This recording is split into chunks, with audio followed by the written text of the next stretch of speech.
Untamed is going to be untamed. It's going to be a little crazy. I want to talk to my people. I want to talk to my brothers and sisters.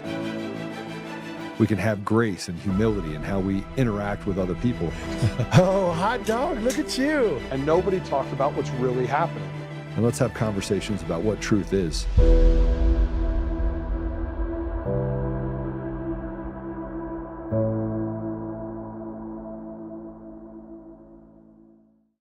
Oh boy, what a day. So I'm sorry I'm late. I had to do a pre-record that you guys will hear probably on Friday of a pastor that we're going to have on. So we got some changes that we're going to kind of push out today. So I'm sorry I'm late, but let me just tell you about my day before we get started. So happy Monday. It's good to see you all. So left for the Thanksgiving holiday. This is kind of how the last 24 hours has gone. Got in at like 1 o'clock in the morning. Was that had to chase a deer out of the property that got stuck behind a fence. That was fun. And then 5 o'clock in the morning, I wake up. You guys will absolutely know what I'm talking about here. You wake up in the morning, dog's got to go out, open the door, dog's out. By the time you figure out when you open the door that there's a skunk right there, the dogs have already beelined towards it. It's sitting on the wall, tails up, looks like a small dog. And I look up just in time and I scream, "No!" Too late. It had sprayed my dog in its mouth. And my other dog came up and decided that was a good idea. So it got sprayed. So I have two dogs, got sprayed by a skunk. The little one did not get sprayed, but sure wanted to be in the middle of it. I scream no again. They come back down close to me. They thought that they had won the lottery. They did not win the lottery. They won the skunk off. And so out breaks the hydrogen peroxide, the Dawn dish soap, some other soap. We did everything to try and get that kind of squared away. No fun, no bueno. So then I wake up, I'm putting stuff out of the car. I walk in the garage, boom, I fall. Bust my knee. Super fun.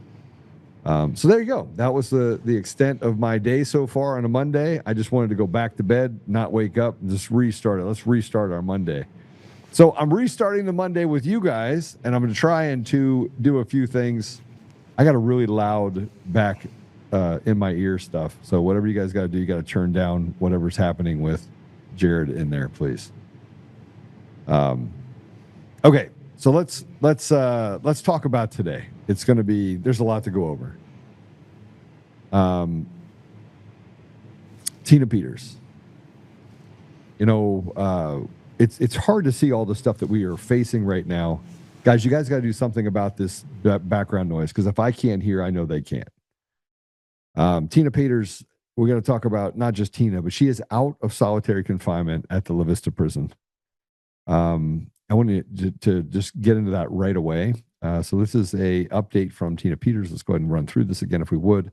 Update: Tina has been moved out of solitary confinement. We are grateful to the facility for performing an investigation quickly and moving Tina back to her normal cell quickly. There are still concerns for her safety, but at least she is not in isolation. Please continue to pray for Tina for a ruling from the judge. And if you can support her expenses, please go to tinapeters.us. God bless Tina Peters. Man, so here comes the problem. We have that, and I want to also talk about the fact that Lara Logan did an explosive interview with ex-CIA op Gary Berntsen, and drops a bombshell on stolen elections, and backed by Tina's own data that she has in the 4 reports. In those 4 reports, you have obviously the report that was written by Mark Cook and others et al. And if we go back, any of the reports that you've gotten all the way back to 2020, and the one that was done by ASOG with Russ Ramson in Antrim County, all the reports point to fraud inside the menu voting machine. So what you're going to get by looking at Lara Logan's interview is more bombshells.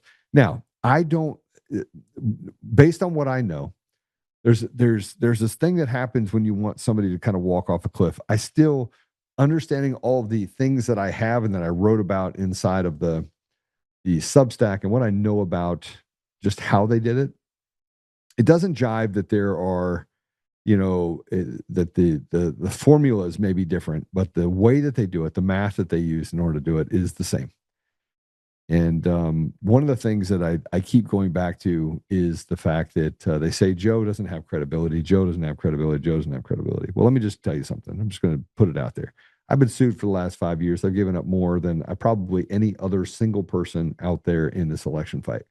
I often wonder when we're talking about Eric Coomer and that original call, like, why was he on the call? Why was Eric Coomer on the call? Why would he expose himself that way? And here's what I've come to. Here's the conclusion I've come to. No one in their right mind would write about wanting things to go public if they weren't this narcissistic, just very sick person. And that kind of aligns with the fact that Eric Coomer's a drug addict, that he's this is a guy that wrote about raping his wife. He ran into a building. He can lie with ease. It doesn't bother him to lie. Matter of fact, there's no sort of guilt that he goes through. And when he gets caught, the other interesting part about that is when he gets caught, he laughs about it as if he's proud of the fact that he got caught. And so I believe that when he got on this call originally and bragged about it, that he was he was drunk. He had to be. I mean, just thinking about who would, even if you're bragging to your friends, which he was doing with Antifa, you still would have a little bit of, I mean, if you were smart as he says he is. And I thought about my friends that I have that are really, really smart. I think I'm relatively bright, but if I think about my friends that are smart, they don't have a whole lot of common sense and they don't think about their actions before they do it. So, what gets me is that with all the information we have, with the stuff that we have out of the suit that was sealed in Washington, D.C., related to Dominion voting systems, and Patrick Byrne is in that suit as well. I look at it and go, why are these people not in prison? Why are they not in prison? You have whistleblowers, you have all this stuff, and the system is not designed to favor the people. It's always designed to favor the evil. And so we're going to go over a little bit of that. And I did call for justice on X. I named Eric Coomer, and Tina Peters is in jail. And in large part, she's in jail because she stood up to the machine. And we're going to talk about Matt Crane, and who's the county clerk and recorder County Clerks Association in Colorado, and how he's bullied all the county clerks to do exactly what he says. Whose wife worked for Dominion for over 20 years, worked with Eric Coomer, who has stood up and said, hey, I'm a Republican. He's not a Republican. He's just an evil person.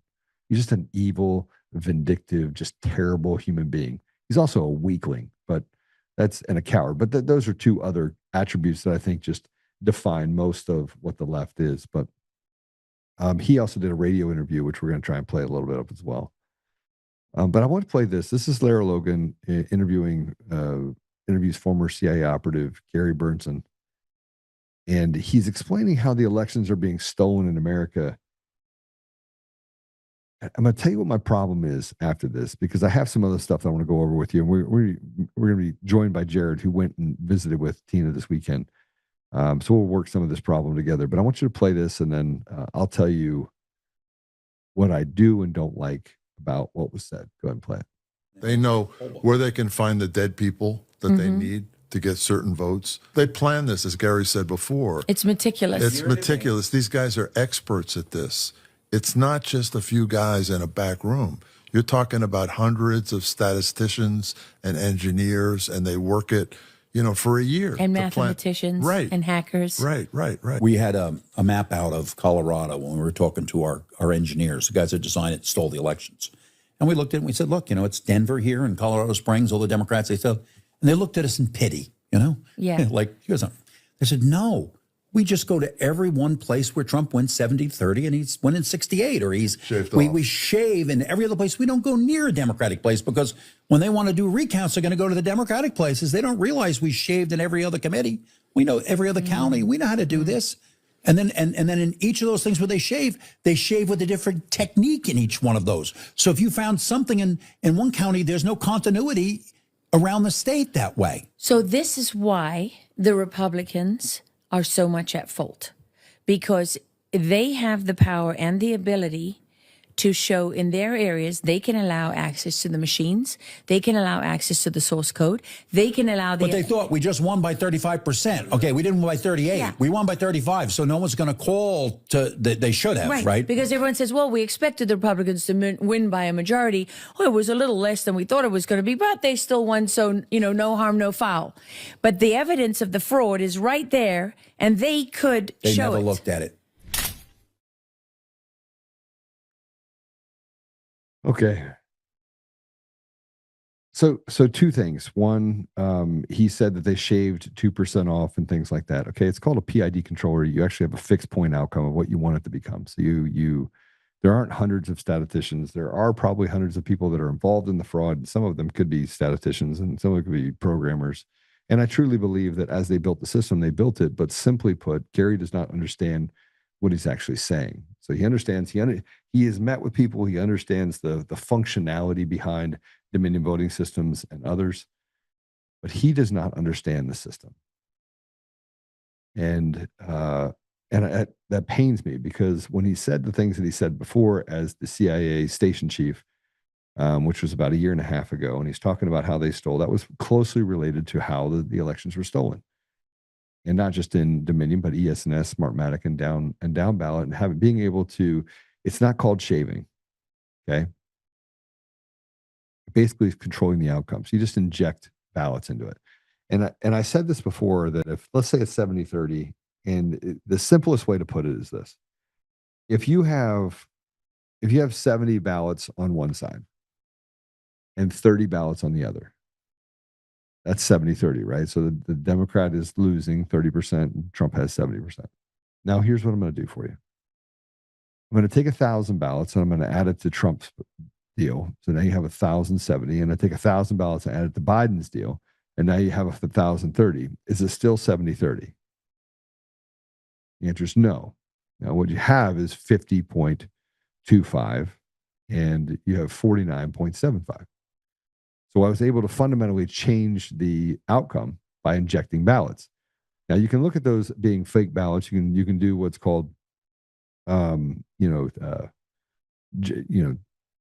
ballots. You can create a ballot out of thin air. And I don't want to get into this, because I've gone into this over and over and over again. Everyone knows, like they look at it and they go, okay, Joe, you understand it. But also they said that I don't have any credibility because somewhere along the line, I don't even know. How I don't even believe we'd be this far with Dominion had it not been for me. But I digress. Well, let's go ahead and bring Jared in, and we'll talk a little bit more about this.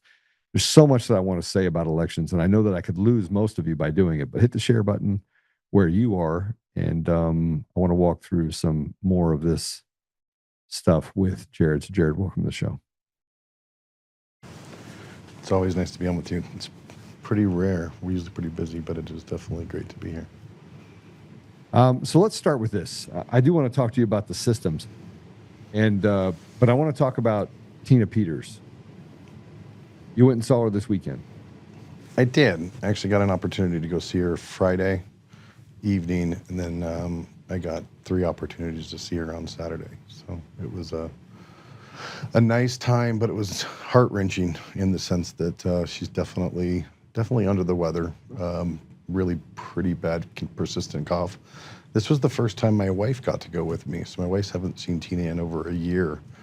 My wife was in tears Friday night because of the frailty that is, frailty of Tina, just, skinny. Her arms are frail. She's lost a lot of muscle mass. A lot of it has to do with like the nutrition she's getting in there. And then to add to that, the persistent cough, dry, non-progressive cough that she's having. It was hard. It was hard. This was probably the hardest trip I've had to visit her. I've probably seen her over 20 times since she's been in prison. And this was definitely the hardest time I think I had to deal with seeing Tina, or got to deal with. I mean, it's wonderful to see her. She still has her feisty spirit. She was able to get out of the isolation while we were there, which was nice. And that perked her up a little bit, but she's definitely needs our prayers. I got a phone call, and I sent to you right away, and they said, hey, Joe, someone's coming in to get her out. and it was a weird call that I got late at night, and they're like, Joe, it's happening. And so I freaked out, called you, and said, hey, do you know what's going on? Because I knew you were there. And it turned out to be somewhat of a false alarm. I think they were wondering if I was going to just put it out there that, oh, they're going, the cavalry's coming. I've learned a long time ago never to let loose lips sink ships. Yep. And have those conversations, but it's disturbing, right? Would you call it disturbing? Good way to put it. Yeah, I made phone calls. I had people surrounding the prison in about 15 minutes to make sure that if there was anything happening. Didn't turn out this time to be accurate, but it's not to say something isn't happening. I'm getting the same types of vibes, Joe, that you are from our insider sources. And a lot of these people are just people that are kind of working the problem. And like you, Joe, I don't think there's a soul that has been not working the problem as much as you.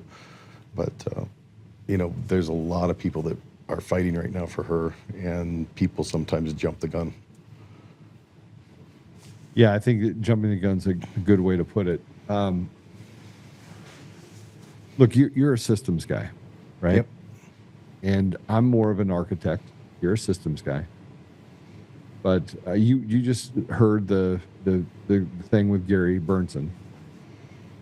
And the dangers that I feel is that he explains it in such a way that it's like soup salad. It's easy to throw out.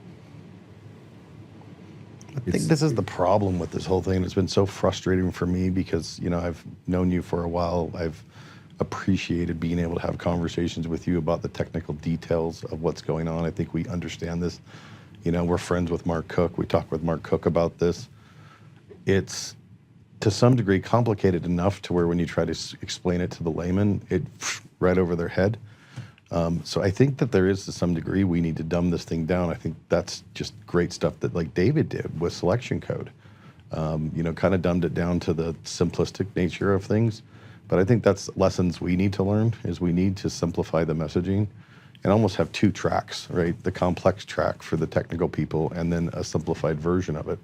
So if they want to go research and study, the materials are there for them to. And now they have a lot of this.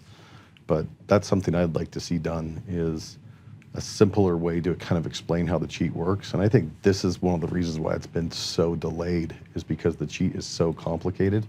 But it's not. It is complicated. I agree with you. It's complicated. I said it complicated to the layman. And when I say layman, I mean just somebody who's not a tech geek.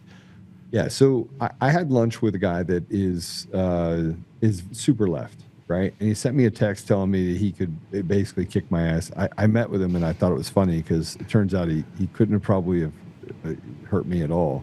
I mean, I guess he could Charlie Kirk me even a weakling could do that, I guess. But so we sat down, and I showed him some things.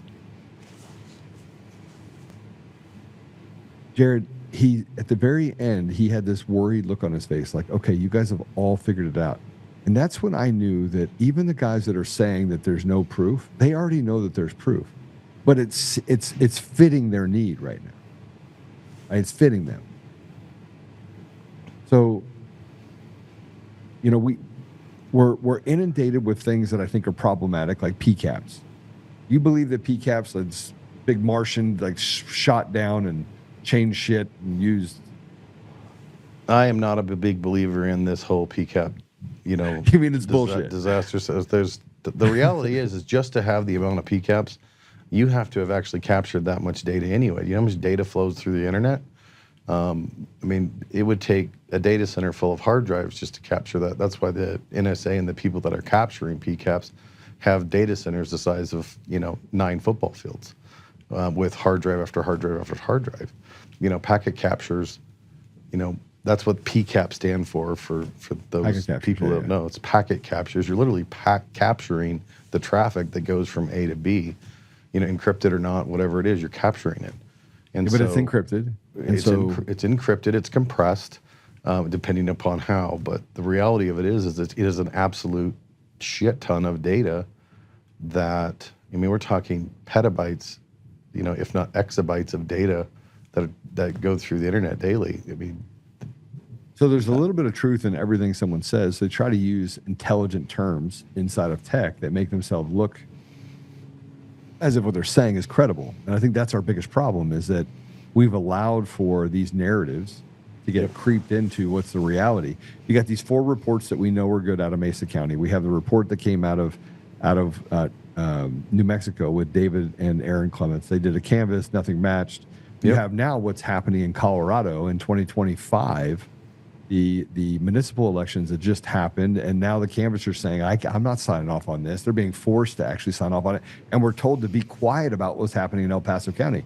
And so then we have Nevada, and we have the stuff that's happening out in Nevada. We have the stuff that happens in Arizona. We have the Arapahoe County cast vote stuff with Ed as well, and the Ed stuff Solomon. the stuff he just did in Mesa. A lot of people don't realize that he had the cast vote records from Mesa as well, and it were more messed up than Arapahoe.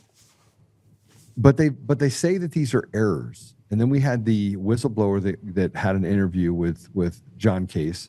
I don't agree with the questions that John Case asked. I would have asked different questions, but it shows you that someone's a lawyer that is a layman, is asking the wrong questions to the right problem, right? Well, I mean, it would have been nice. I mean, I appreciate John, but I wish he would have included people like you, Mark Cook, a handful of other people, Colorado focused or Tina heavily focused, and gotten a list of, give me 5 questions you would ask. He didn't have to reveal it, but that way he could filter through that and give those out. I think that there was a lot of things a missed opportunity there, but it was still a fantastic interview. No, I absolutely agree with you. And it tells us a lot. And then we have people like Patrick Byrne, who is trying to signal to us that, hey, listen, we already know where all the bodies are buried. Jared, why is Tina still in jail then?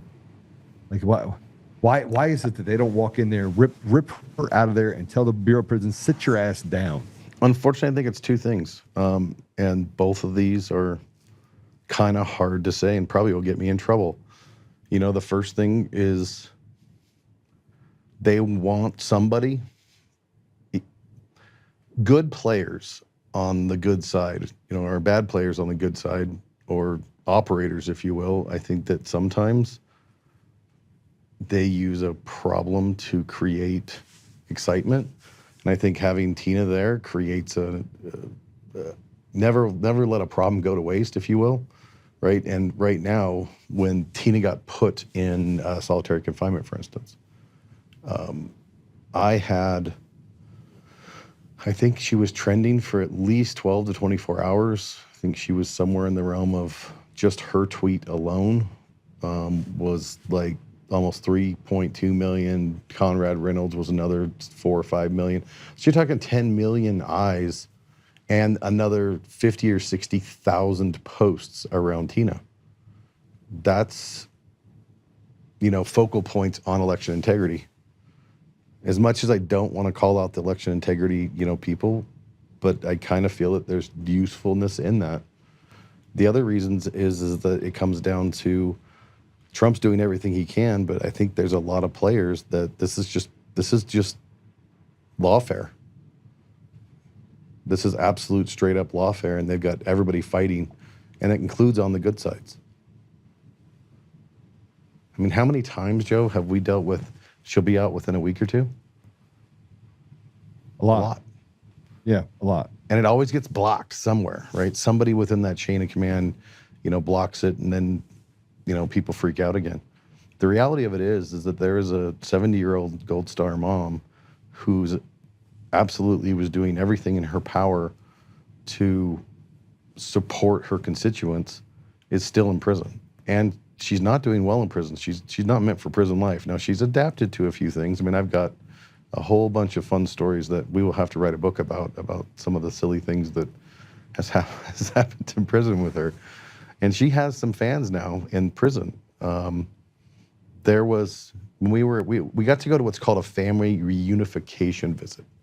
So it's only every 2 months. You have to race. She has to literally run across the yard to prison to get to the common gym area to sign up in a pod. And a pod's like 100 some odd people. Only 20 can get signed up for this family reunification visit.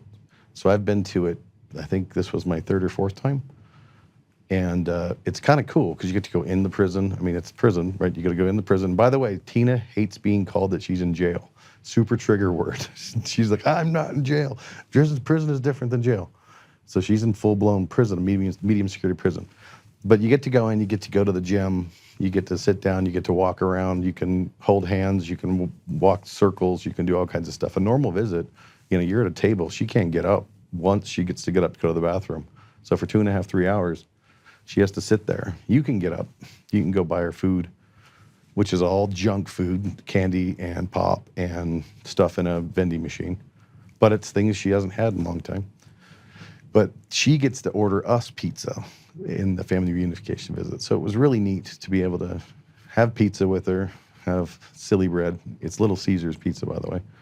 And I wonder how much that contract was. But you get to sit down and have that experience with her. But 2 people came up to her, like kind of the beginning and the end, that were that their daughter, wife, sister was in prison, and asked for Tina's autograph.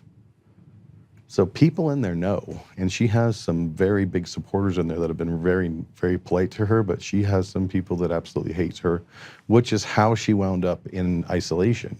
So I don't know if you've covered that full story. I think you read through it, but it was a GED teacher. Not that Tina is taking a GED class. She's not. She has her degree.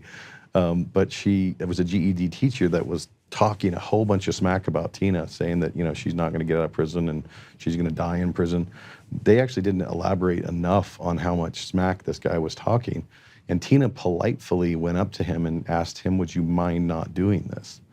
And then he proceeded to double down and kind of talk smack to her. And a prisoner had recommended that, you should file a grievance. This won't stop unless you file a grievance. So she filed that grievance, and when she filed they threw her in the hole. They filed that grievance, they threw in the hole for her protection, which I kind of can understand to some degree, but it wound up being a huge punishment for her. She couldn't talk to anybody. Her tablet didn't work. Her TV doesn't work. So she's basically, at that point, 22 hours a day, kind of in lockdown, if you will. Now, but that's not where it started, though. What they wanted to humiliate her for filing a grievance, and they took her in and they strip searched her as well. So they didn't just do that. Yeah, they strip searched her. They sent her to mental health. They had the mental health manager come in. They parked her in the common visitor area, left her there for 4 hours, not explaining at all what was happening. What was happening is that the warden was having to come out of his hidey hole and come down to meet with her. And then they yeeted her into the hole, or it goes by different names: the shoe, the hole, isolation. But only one prisoner can be out at a time. So even during that 2 hours when she could come out, and then to go outside, she only gets like a 10 by 10 fenced in area for her to be able to do anything. So it is nice that she's out. I'm glad that they did an investigation. I can't 100% confirm it, but I am pretty sure that GED teacher and actually the teacher that she likes were both put on administrative leave. So we haven't got an official statement. We're trying to get an official statement from the prison on that. But I think they're so paranoid right now that, that prison's just kind of got some issues. There's a report that just came out. I probably should send it to the guys. But the report that just came out is young people held at Pueblo Detention Facility aren't getting enough food. So this was on the 18th. And that is a youth prison, male and female, that is actually attached. And it was really interesting. So I had read this article, and it's talking about how food is being, that there's just not enough food. They're having food problems. Even though they have budget for it, there's still food shortages. And this youth facility, it's male and female, like under 17, 15, whatever, young kids. It's attached to the shoe area, same building. So there's, 50, 80 kids connected to where Tina was staying when she was in isolation. And this is the place that is having lack of food. So park that in your head. And then Tina's proceeding to tell us that, yeah, our portions of our food have been going down in size. And, all these things about, the food quality going down and all this, that, and the other. And then I connected the dots. I'm like, well, wait a second.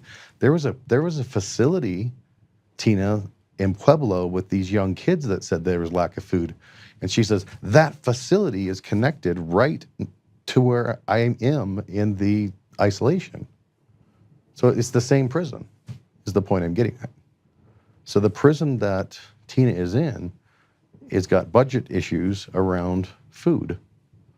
So she's not getting the best food. Luckily, she has a lot of people that have supported her, and she's able to order a lot off of canteen or commissary. So she has canteen commissary food, but they only get one delivery a month. And then the last month, they were inventorying items, and so they didn't get any for the last month. You know, little things like, let's say you spend $100 on commissary. If you spend $100 on commissary and you ordered, 20 peanut packages or whatever, and there's like, your peanuts don't show up, what would you think, how that would be remedied? You go to the person who handed it to you and you'd say, hey, don't charge me for this, and credit my account back, whatever. That's not the process. If your order is screwed up, and by the way, everybody's orders are always screwed up, according to Tina. Yeah. If they're screwed up, you have one of two choices. You give the entire order back and you wait till next month to order your canteen. And then it takes between 30 and 60 days to credit your account with the balance. Right. Or you take it and just deal with it. Well, that's it. But if you argue it, it becomes a problem. I have some breaking news for everyone. Breaking news. Breaking news just sent to me by probably 100 times. My phone is literally blowing up right now. Is that why mine's vibrating too? You ready for this? I am ready. Bring it up, guys. Bring it up.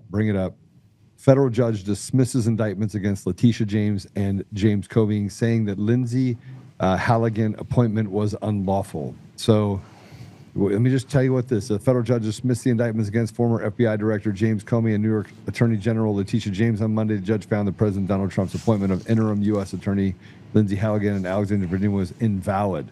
Trump handpicked Halligan for the role amid increased pressure to bring criminal cases against political enemies, including Comey and James. The Attorney General's attempt to install Ms. Halligan as interim U.S. Attorney for the Eastern District of Virginia was invalid. Judge Cameron McGowan Curry wrote in her Monday order, according to Curry, all actions flowing from Ms. Halligan's defective appointment, including the indictments against Comey and James, were unlawful exercise of executive power and are hereby set aside. The judge tossed out the cases without prejudice, leaving open the possibility that the cases against Comey and James can be brought again, alleging the same conduct. But McGowan Curry appeared to acknowledge in a ruling that Comey's such a move may not be possible since the statute of limitations for the charges has now passed. James issued a statement about the charges against her were dropped. I'm heartfelt by today's victory and grateful for the prayers and support I've received. All right, take it down. All right, let me just tell you something. I'm so angry right now I can't even see straight. You want to know why? Because I expected this to happen. They could throw a Gold Star mom in jail for 9 years while letting fentanyl distributors out on probation in the same area with the same judges. They can let pedophiles and people that hurt children. This happened, by the way, with James or Barrett, Judge Barrett. Judge Barrett let a pedophile out on the street on probation, no jail time, but put Tina Peters behind jail. This is the type of stuff that we have to deal with. By this time, there was over 800 Americans that were sitting in gulags that were charged with a 1512 charge, in essence of interfering with a official proceeding. Over 800. Without bail, forced into a position where they had to take plea agreements, disrupting their lives, destroying their lives. Men and women committed suicide. We had a man that was literally raped in a prison by a foreigner who was a guard. And Letitia James and James Comey is all we have to show for it. That's it. That's what we have to show for it. We have two people to show for it, and a judge that just walks around and says, you know what? I'm going to do the biddings of this evil group of people, this seditious coup that is happening in our country, and I'm going to dismiss these cases because he found that the cases were, or the appointment was invalid. I want you to think about that. Now we have to say to ourselves, did he do it on purpose? Did we actually try these people? This was just kabuki theater?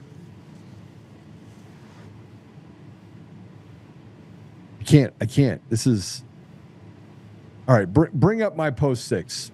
Bring up post 6 for a second. Jared, I got to have you see this. So put him back on with me.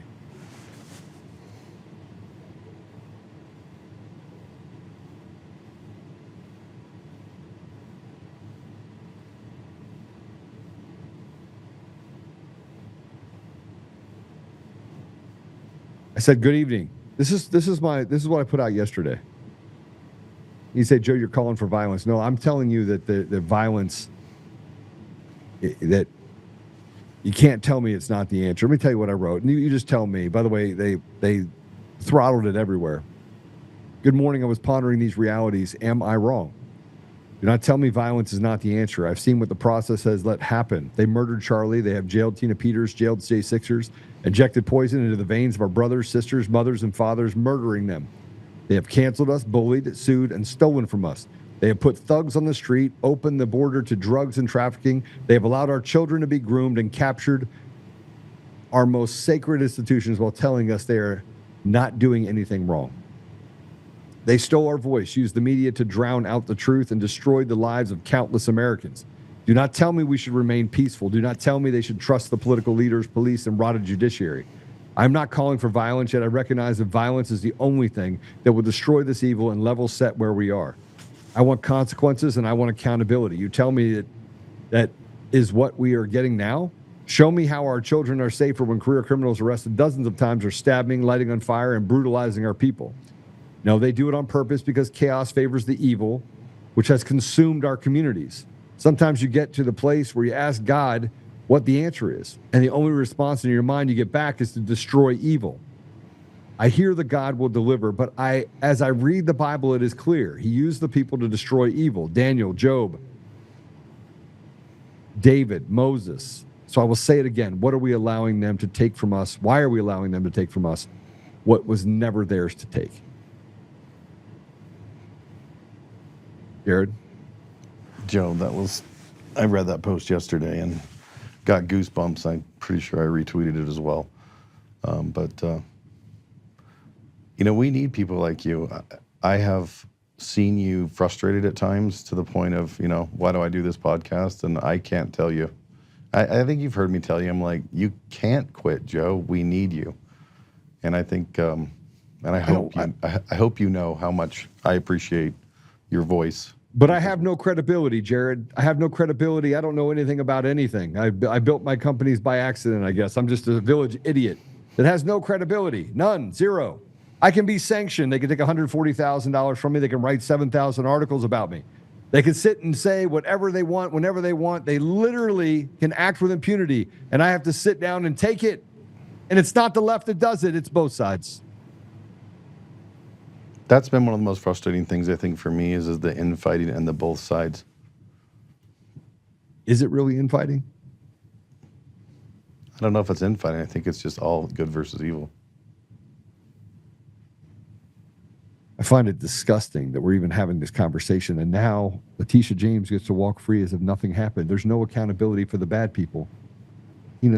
Just sits in jail. She sits in jail, Jared. A Gold Star mom who lost her son, who served this country honorably. And it reminds me of the book that I just read by Fred Galvin, who was with the MARSOC group that had the MARSOC 7, where bad men just went out and tried to brutalize these guys that did nothing wrong. The enemy from within.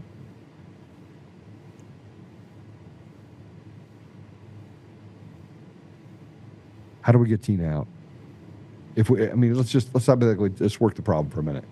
Do we get 20,000 people? Do we surround the house of Jared Polis? Do we literally shake down the walls around him? I think we have to get loud. I think at this point, everything that I'm hearing from everybody who I consider can make a difference, including yourself, is we have to get louder. We have to send things to Judge Barrett. We have to send things to... Is anything off the table at this point?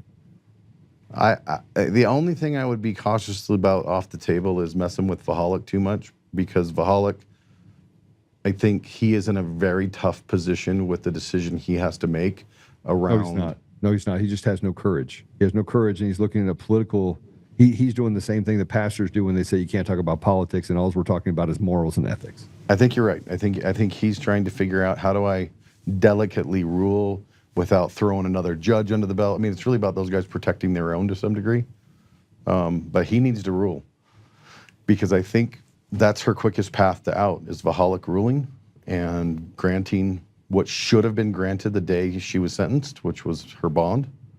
And then she's out to continue to fight, her appeal. A lot of people don't realize her appeal's still going to go on for a year or two or more. Yeah. Even if she gets, her sentence communed from Polis, if he gains an ounce of, grace, she still will have to go through her appeal. I think all these people should be tried for treason and hung. I think Jared Polis should be hung. I think Jenna Griswold should be hung. I think Phil Weiser should be hung. I think they should hang by their neck until dead. I think they've committed treason and that this is seditious behavior against the United States, and they have literally held hostage all the people in the state of Colorado. And I think the judges, like Judge Marie Moses, I think the judges on this case that basically, oh, by the way, they added the $1,000 a day deal, give up the kid or we're coming at $1,000 a day. So as of last week, I'm now. They put that shit back on you? Back on, yeah, at a different level. Yeah, so the whole system is stacked by a RENA judge, by the way, a RENA judge, someone from the JAG office, or I think they call it JAG office. JAG, like military JAG? No. It's a judge advocate group. Oh, geez. Judge advocacy group. Yeah. So they and then it didn't want to listen to me. But they listened to the lies of Eric Coomer and his piece of shit demonic lawyers. The whole thing is about how do we punish people for standing up for truth. That's the whole thing about it. But they've captured the judiciary. I mean, that's how Comey and Letitia James got off. It's captured judiciary. Captured. It's beyond that, Joe. It's beyond that. So I've been doing a bunch of research and helping do some kind of deeper archives with things with Tina. Yeah. And I've been working with Apollo, and luckily I work for you and an amazing have evening freedom time or take a Friday and go out there to film things. One of the things I have found, as I've known Tina for a long time. I was her security, I was her cybersecurity guy. I was there to help her out, and I've been around, and I have seen the true Tina. A lot of times people don't, they're not the same when you meet them in person. They've got that persona on interviews, persona on a podcast. You meet them in person, then they're a dick, or they're a bitch, or they're whatever. Tina is the most down-to-earth, real person I've ever really met in my life. And I know, Joe, you know this side of her too. Yep. She is as real as it gets, But finding out things that I've found out over the last probably 2 months blows my mind even more. When Tina says that, you may have heard this DMV thing about, Tina just wanted to fix the DMV. It's real. That's what she wanted to do. She was so frustrated trying to get cars registered, and it was taking forever, and she has to go sit down at the DMV for 4 or 5 hours. She just wanted to make a difference. So she saw the county clerk as a way that she could do that, and she saw it was an uncontested race. So, hey, that'll be an easy win. I can go in and I can help take care of this and be good to go. You had Sheila Reiner, Bobby Gross. Sheila Reiner termed out, and so that was why it was uncontested at the time. Tina put her name in, Bobby Gross put her name in, but Bobby Gross was Sheila Reiner's 15-year-old BFF. Both, by the way, worked for Dominion. Come to find out. And by the way, Matt Crane said his wife okay for people to have other jobs. He did. His wife worked for Dominion. How do you expect them to make money on the side? Is what I think he said exactly. How do you expect them to make money on How's that not a conflict of interest that they worked for that? But how about the fact that nobody's investigating it? Not even the DOJ. So, from my understanding, we're getting the info to the DOJ. So it's been getting to the right people because this is all coming out via Coras. It's I already did this. I already gave it to the DOJ. I gave it to the DOJ. Hopefully they're 300 gigabytes of information. I went through every bit of it. I cataloged it, literally send it over. I'm like, listen, here's 5 crimes that were committed by this investigator. This is collusion between the AG's office and the DA's office. This is them not actually doing an adequate investigation. This by itself should actually have Dan Rubenstein disbarred and kicked out of office. Pretty simple. Well, we talk about the judiciary being corrupted, infiltrated, yada, yada, yada. The point I'm getting at here is Mesa County was the exact same thing. It was a good old boys network or girls network of people that have been working together forever. When Tina came in as an outsider to their organization, just like Trump came in as an outsider, Tina got railroaded. They let landmines like go off. A lot of people don't realize that, like, there's an example that, and I think Apollo's going to cover this in more detail, but there's an example of an employee that Tina hired. And the day she hired, do you remember that Charles Ashby? He's that shithead reporter. Yeah. That was writing all those horrible articles about Tina. He took her out to lunch. He's also the same reporter during the trial that chased after the, and I was there, he chased after the jurors and went down the jury hallway and got like reprimanded, but nothing actually happened. But this reporter was calling Tina's employees the day they were starting. And then there's email correspondence where he's sending them negative articles and letting them know, hey, just to get you kind of level set, this is what you're dealing with here. They knew landmines that Tina would step on, and they would let her step on them, and they would be sending emails to Charles Ashby, so he was ready to report on her. She walked into the hornet's nest of all hornet's nests. This was before the backup image. Tina was dealing with nonstop nightmare in her role and her position from day one. It was an absolute nightmare. Nobody was opening up to teach her, to help her. They were strategically quitting on her so she didn't have employees.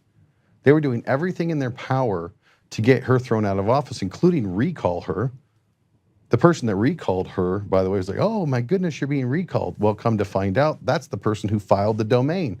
By the way, the internet doesn't forget, Joe, as you know. And so we have the Wayback Machine where we can see purchase the domain history of the chick that was saying this. Liars. It's unbelievable what these people were doing. Jared, she had it rough from the get-go, and she stayed strong, and she really was about her constituents. She wasn't about the system.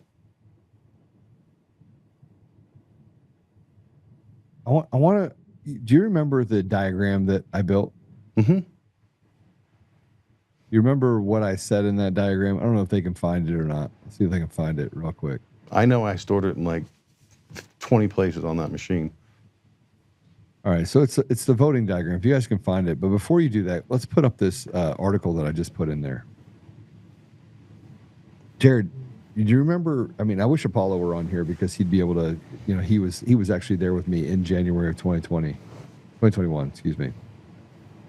But we built this model in late November of 2020, and said, okay, if they're going to say that I'm lying, then let's get to the bottom of it. Or I'm sorry, early December. I think it was December 12th is when I actually dove into it and said, okay, this little prick saying that I made this up and it's not his post, and he just lied, right? He just lied, created a lie, and the media basically spread it out everywhere. Okay, if he's going to do that to me, then I'm going to find out if the machines can be stolen. Right? Yeah. It was the first time ever. I want to say, I'm going to say this right now, and I'm going to tell you right now, go back and check every Wayback Machine. Go check anything you want. No one was talking about the structure of Dominion voting systems in December of 2020. No, nobody was. I mean, you were the only one that, even the reports didn't go into the level of how kind of components talk to each other.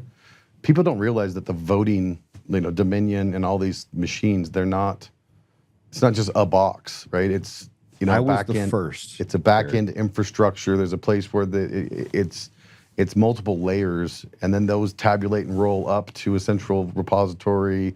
There's a lot to these voting machines. That's the other thing, is all these people, like that bullshit call this morning with Matt Crane. He's like, well, there's a paper ballot there's a paper and there's a digital. You could just compare the two, and if the two are compared, it's fine. It's like, he's lying. Yeah, but if I vote on the machine, it spits out something paper when they tell it to, and that could be fraudulent there. Or there can be other ballots that are injected into it. There's so many other ways that things can be manipulated that he just skirts right on over. He's a liar. Put this article up. Put it up. Put the article up. Okay. This is the just so you know what you're looking at. This is the article directly related to in New Mexico. Valencia County finds voting machine error with non-existent ballots. Did you guys find the deal with the diagram or no?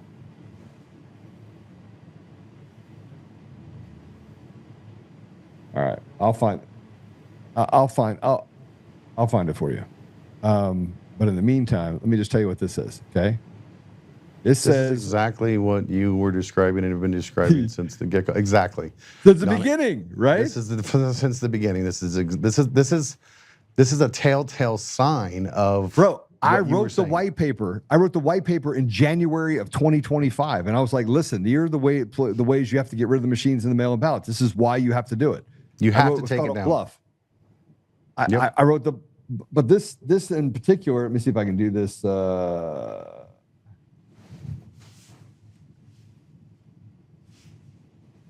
shoot! Hold on a second. Let me read you this real quick. But if you read this, let's see.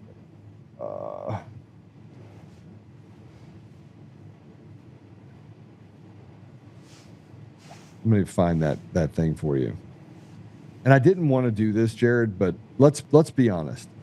They've slandered me up one side, down the other, right? Mm-hmm. Because I was first.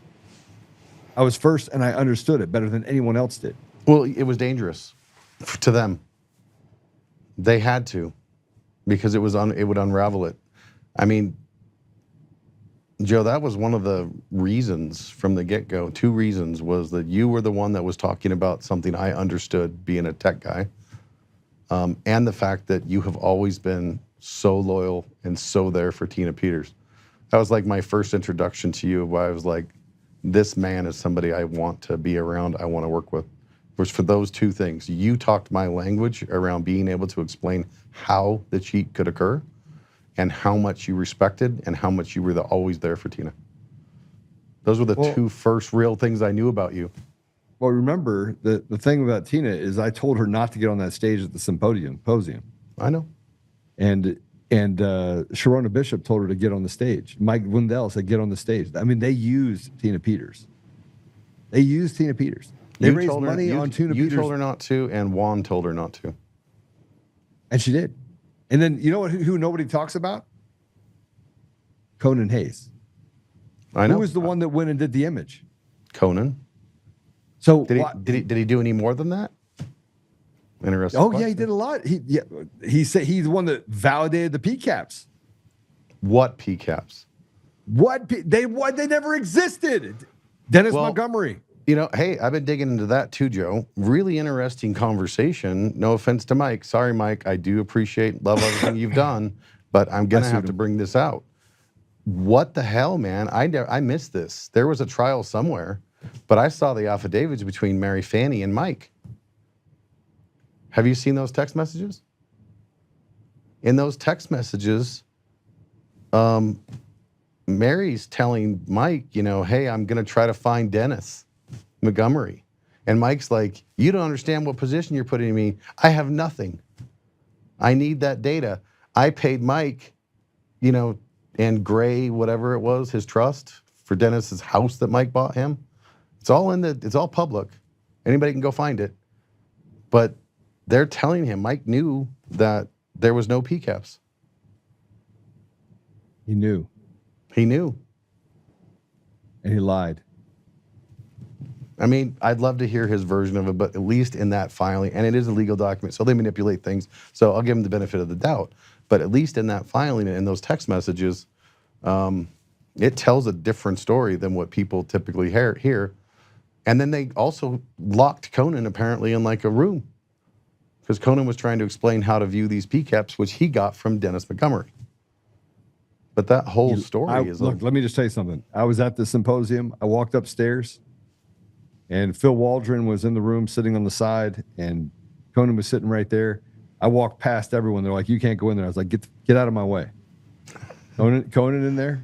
You know, Jared, this is how I operate, right? It's 100% how you operate. And they're like, yeah, he's in there. You can't go in there. I was like, get out of my way, or I will remove you. There's a little security guy. I'm like, I'm telling you right now, get out of my way. I walked in the room, sat down next to Conan. I said, Conan, show me the PCAPs. He's on his Apple computer, and he's going through and opening files and opening files and opening files. And I'm thinking to myself, if the thing we were talking about downstairs was PCAPs, you'd have already had it done. And I did what I normally do, Jared. I have to solve a problem. Now we got a big problem. We got a symposium with a bunch of bullshit. You're telling people to go look at PCAPs that don't exist, and you brought all these people out here, and you did this dog and pony show. And I keep thinking, and they brought up Dennis Montgomery. They said Dennis Montgomery was in the hospital. Had a stroke, and then you got people to call, and No. I didn't get people to call. I got people to go. You had people go? Go to his house and then follow him all the way to the grocery store, and then took a picture of him and sent it to me. I was like, is that Dennis Montgomery? They're like, yeah. I was like, well, that guy just went into the Winnie Dixie. He's not in the hospital.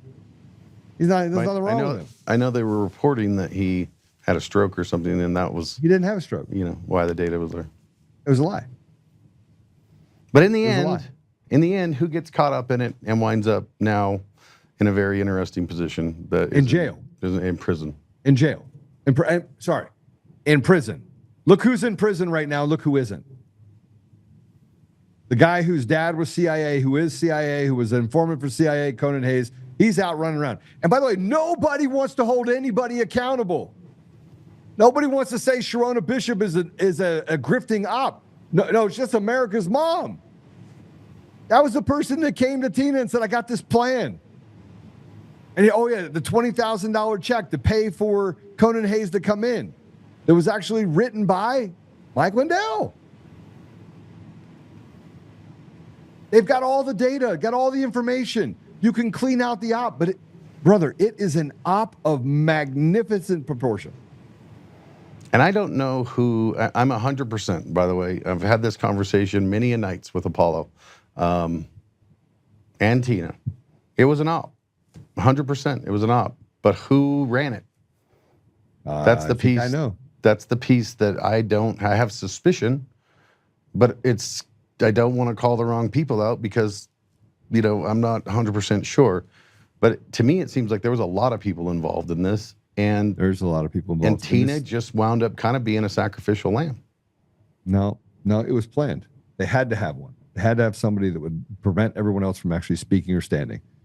Even if the conscience was eluding people, they just would not, because they were all selfish. It was all about themselves. And this is largely what our problem is that we have stolen elections that leave selected people, and then they basically just go through and use a machine of the judiciary and the lawfare.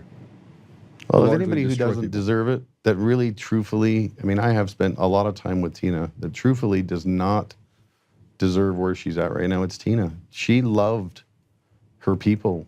She loved her constituents. She loved to talk. She opened her door to anybody that wanted to come in and ask about the problems. And by the way, Tina was a person that 100% believed that it was the gold standard election. She did not believe there was any problems with the machines.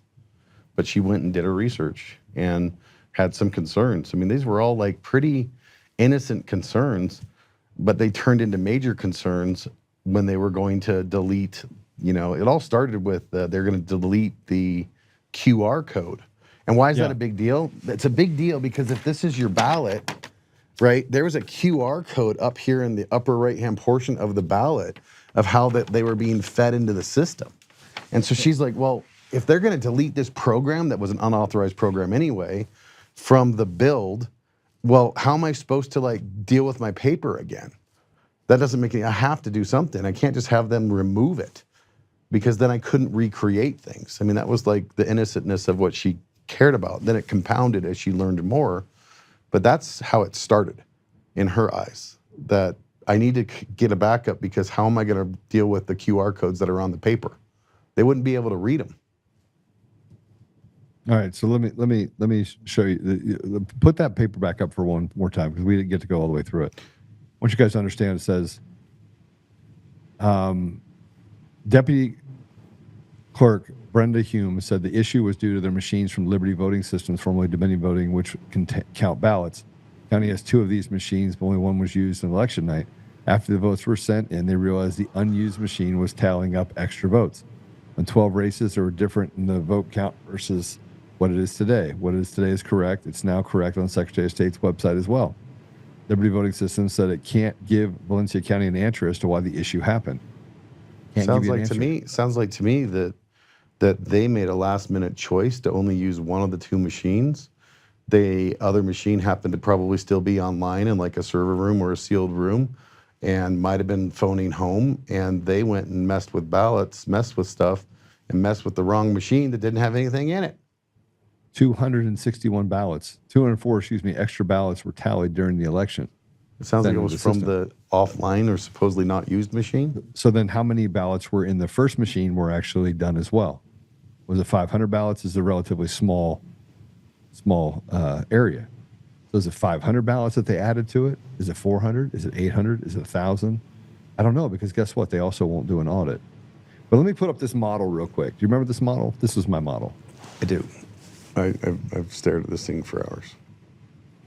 So when you look at this, remember, we didn't have any of the information that we have today. We didn't have any of it. And this is one of the reasons why when I went to Washington, D.C., it was a real problem. If you're on your phones looking at this, you're not going to be able to really understand it. So I'm going to start right here at the absentee ballots, because I said that the mail-in ballots are basically the gas to the machine, right? They scan the envelopes for barcodes. You can do an inspection. I call it adjudication 1. They're like, you don't know what you're talking about. It's not an adjudication. It's signature verification. Okay, that's called adjudication. So you're adjudicating that it's real, right? Mm-hmm. So from there, you can say compare it to records, which means it has to be voter registration, some sort of way that they can compare those to records. And if it's rejected, it goes to right the cures. Cured goes back to an inspection of the signature. And once it's verified, you go to that little arrow right there, or little check mark.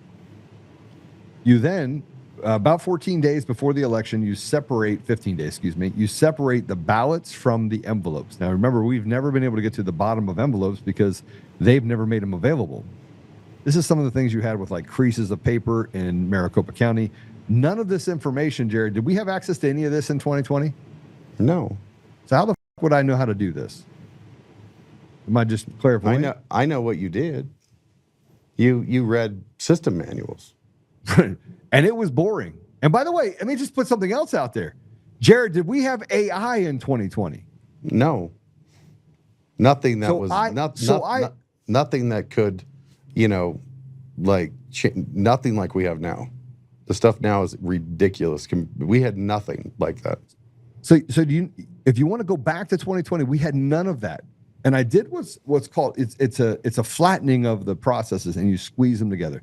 So you take the manuals in Pennsylvania, take the manuals in Arizona, take the manuals in different states. You compress them, right? Also RFPs, RFQs, things like that. Stuff that gives me information, right? So I read it all. I created this board. This board had all this information on it, and I was like, I know how they stole the election. But from there, it goes to fake ballots and phantom ballots and ballots. So you have the actual ballots that come in, then you have the fake ballots. You have ballots that don't have envelopes. You have ballots that were delivered in the dead of night, right? You had all this stuff that these other ballots. That's why you had massive amounts of dead people that voted in these elections, is because they needed to have enough space where they could manipulate the vote. Now, you only need space to manipulate the vote if you do an audit. Otherwise, it's just a bunch of paper, right? Yep. See that thing with phantom ballots? Yes. The ADA, the American Disabilities Act, says that you have to be able to create a ballot out of thin air that makes it look like it was filled in with the human hand. So as a result of that, they have the ability to create phantom ballots inside the system. You can pre-program them. You can add them up. They sit inside of an adjudication process, which goes into tabulation, and it sits in what's called a suspended state. Yep. That suspended state, it stays there. Remember the error rate? It's really high. Well, they were batching out entire 100, 1,000 ballots at a time that there's no way a human could have looked at them and saying, all Biden, like all at once. They're just doing these global batches. So when it's a good count, it goes to the tabulation transfer. When it's a bad or a questionable one, it goes to adjudication 2, which determines the intent. Now from there, I said, okay, you have to have the ability. Remember when the systems went down and came back up? Yep. They've clarified this now. They don't have to do this anymore, but they did then because they haven't perfected it because no one was really looking underneath the hood.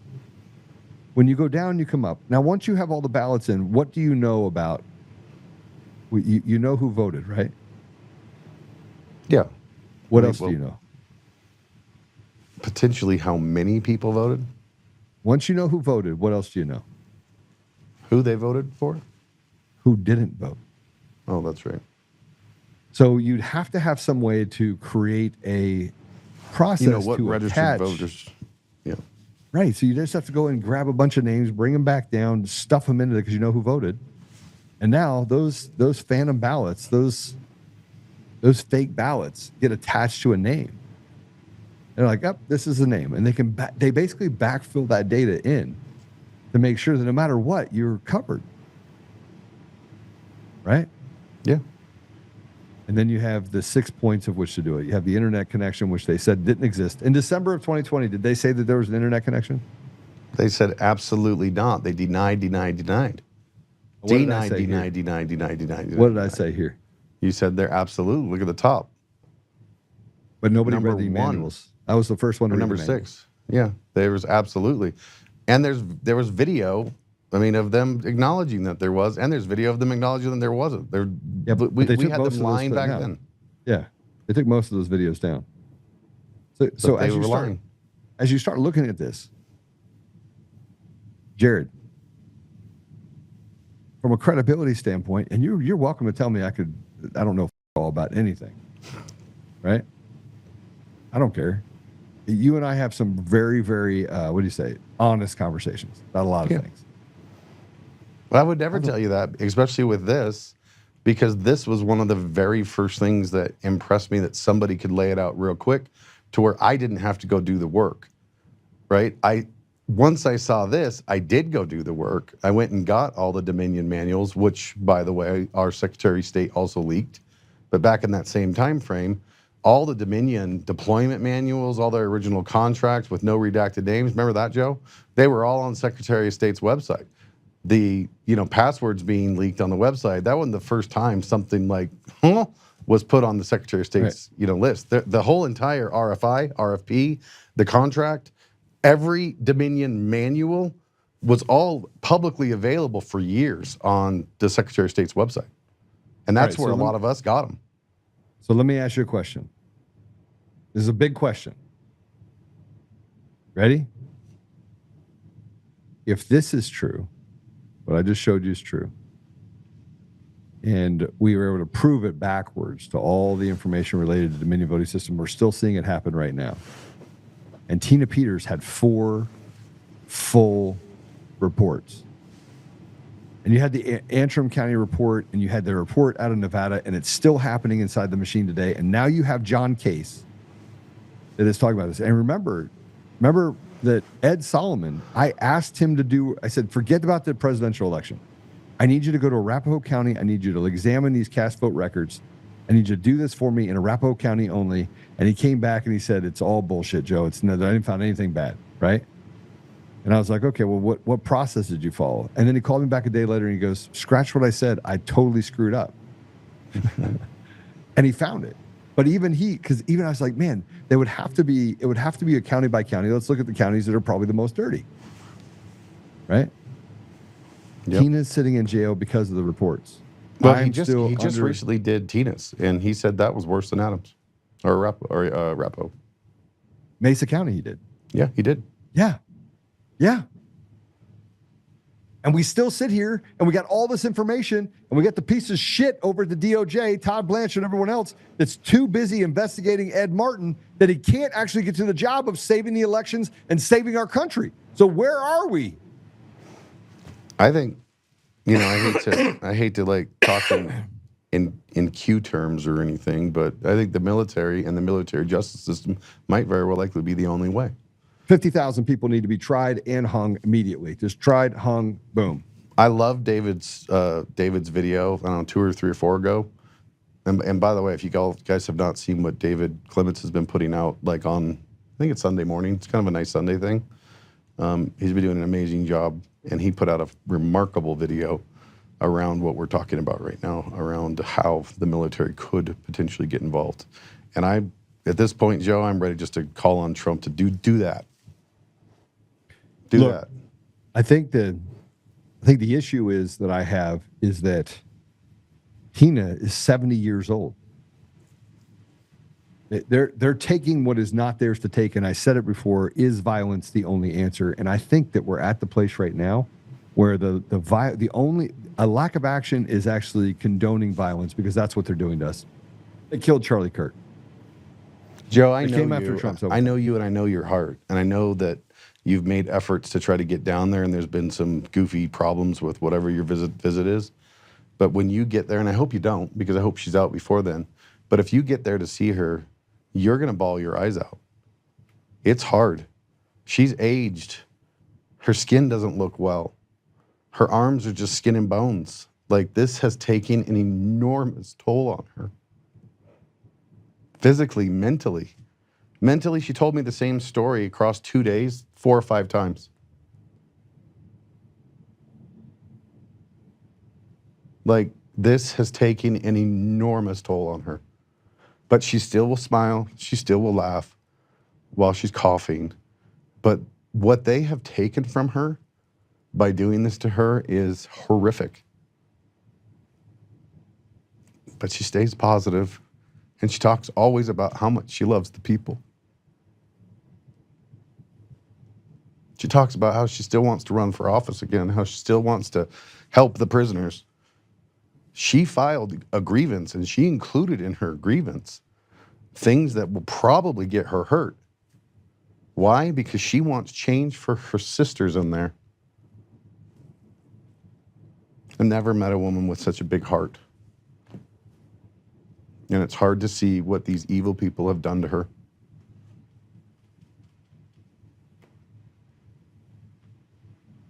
She told me, Joe, how much she appreciates you too. I love Tina more than anything. She loves you. I can't.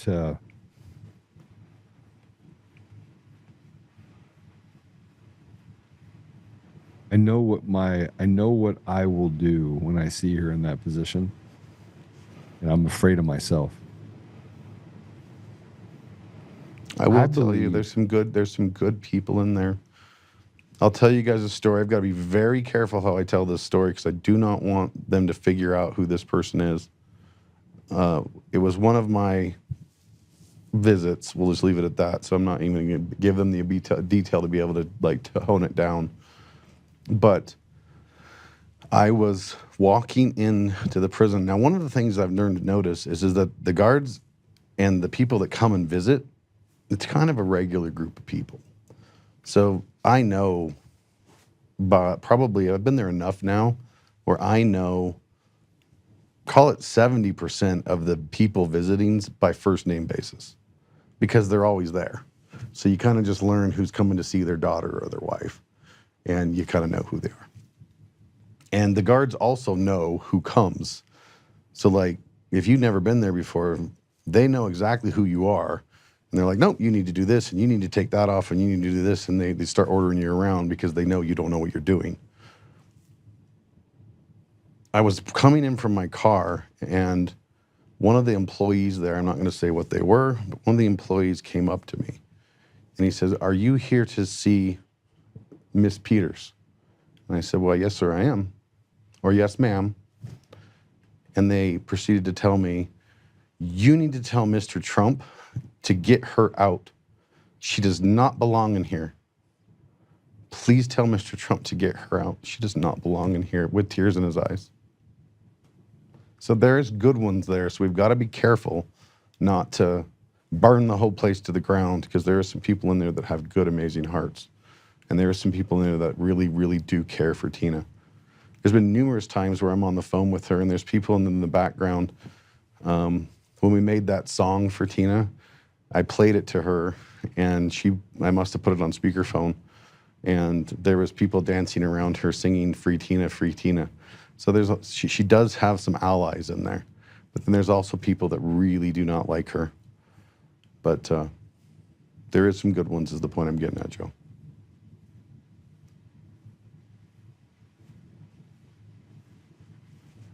There's a lot of people too that just Nuremberg trials kind of people that just follow orders, if that makes sense. There's They've got a ton of good them. heart, but they just follow orders and do what they're told. That's most people. That's most people. That's most people. Most people are held captive by not evil people, apathetic people, people that frankly are jealous of the character and or the things that others have. Yeah. So it makes people want what they have, and they're like, oh no, I'm going to take this. I'm going to be this person. I'm going to take my shot. And I've never been upset at those people, but I've been upset at those people who get in that position and then fail to do what is necessary when it gets tough because they're afraid of what it might result in. And that's a vast majority of the people on our side. Right. I mean, I put Steve Bannon in that deal. I think Steve Bannon is one of those people that, I mean, Tina will reach out to him because he has a large audience. She'll talk about it, but I don't believe that he cares about it. And that's just my thought. So I will leave it at my thought. But it does upset me. I'm grateful for all the people that come out of the woodwork when things get loud. Yeah. But I will tell, even if they're a useful idiot. Yes. yeah, I'm grateful for it, but it is surprising. You know, when I was first doing like security cyber stuff, helping Tina back her devices up years ago, I was kind of telling her that she had this huge network of people and this, that, and the other. And I was like, when this starts kind of heating up, you know, be ready, especially like from a cybersecurity perspective and like who you're communicating with, to have your circle shrink. You know, you're going to have a very tight group of trusted people that you're going to be associated to. And we were talking just this last visit. She was like, boy, were you right. My circle is so small now. But she has a very small circle of kind of like people she 100% trusts. There's a lot of people that you know, want to write a book now and want to do this and want to do this. There's a lot of people come out of the woodworks, especially when things get hot. When things start going viral, you know, my phone starts blowing up, and Apollo and some of the other people that you know, phones start blowing up, and Tina's phone starts blowing up. And people They do not like the fact that I tell them to fight harder. They get mad at me. John Case, I screamed at him. And it's not that I don't dislike John Case. But I'm like, look, you guys are just you're fighting like cowards. You're not fighting to win. You have to, yeah. And I believe, frankly, that in Tina's case, they should have been willing to go to jail for contempt of court. They should have been willing to go to jail for what Barrett did to her.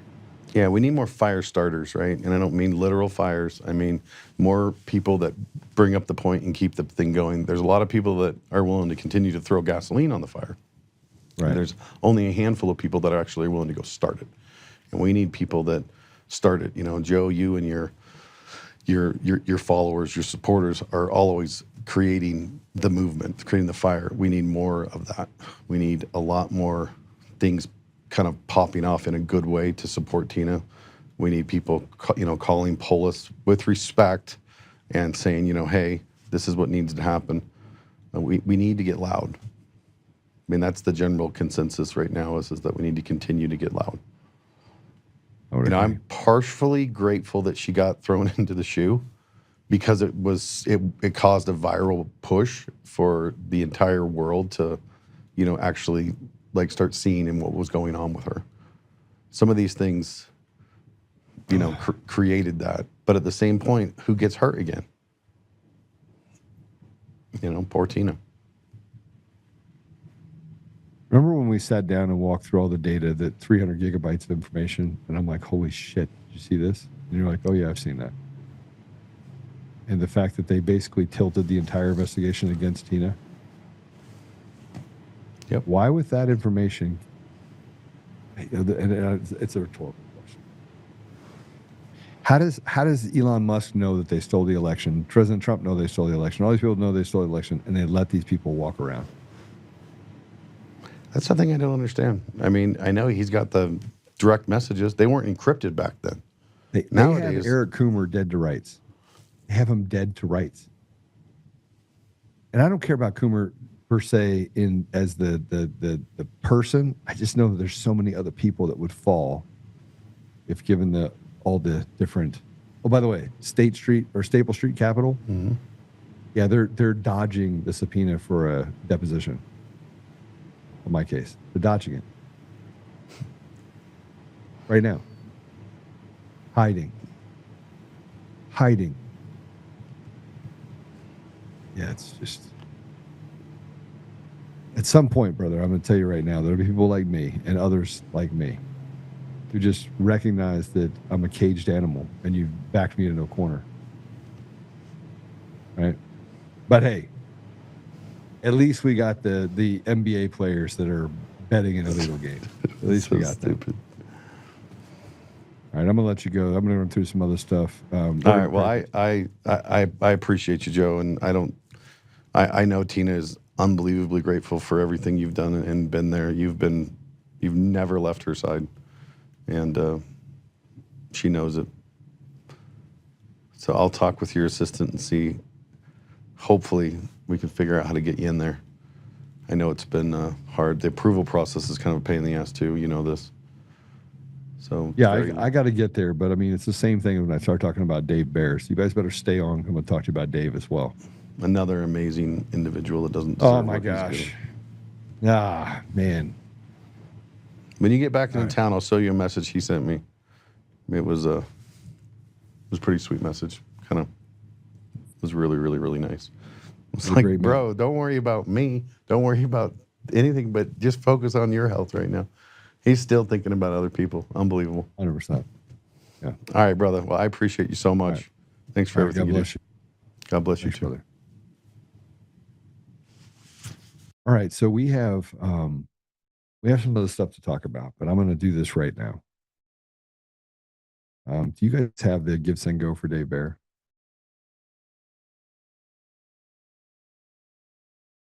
Great. Let me see if I can get it to you real quick. I have spent an enormous amount of time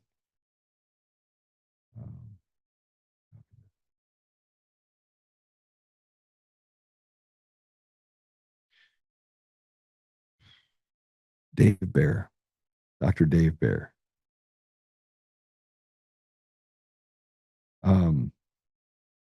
Like Tina, I mean, I'm just kind of tell you that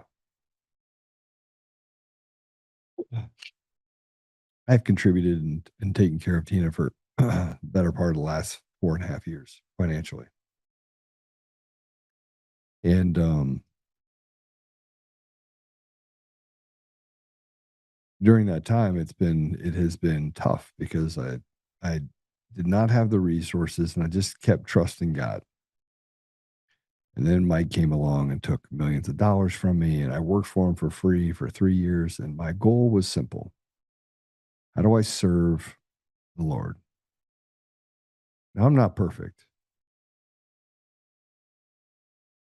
I'm sometimes angry, sometimes passionate, 100% authentic. People trust me with a lot of information. I personally don't really find, I put it all together in my brain like a big old bolt. But I've tried to live my life in such a way that I support and take care of the people that are the most vulnerable among us. And Tina was one of those people. Mike was one of those people too. Mike was my friend until he wasn't. Until he decided he was. Not until I decided. I was still the friend. But betrayal is one of those things that just it's difficult. And even in betrayal, I showed up for Mike Lindell's 2 days of trial and took a beating for 2 days. And defended Mike. Said, hey, look, he's been taken advantage of by a lot of people. Never did get a call from Mike that says, hey, look, thank you for being there for me. Even when, people that he had given millions of dollars to and had grifted from him, even though those people took from him, he knew that I showed up because I truly still loved him, even though the guy had betrayed me. And people have said to me over many times, Joe, why can't you all just get along? And why fight with people? Like, why are you fighting with Bannon?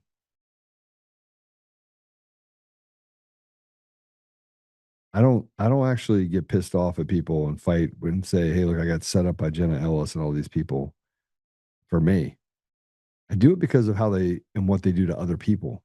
It's super important for me that other people that maybe can't, that it'd be devastating to, don't go through the same thing. And it makes me an easy target. And because I can figure things out really quickly, again, people don't like me. It's kind of like they get that place. They're like, how does Joe figure out all this stuff? And oh, is he the same guy at home as he is here? The answer is yes. I met Dave Bear in 2020. It was 2 weeks after the election. I'm living in an RV in front of my home.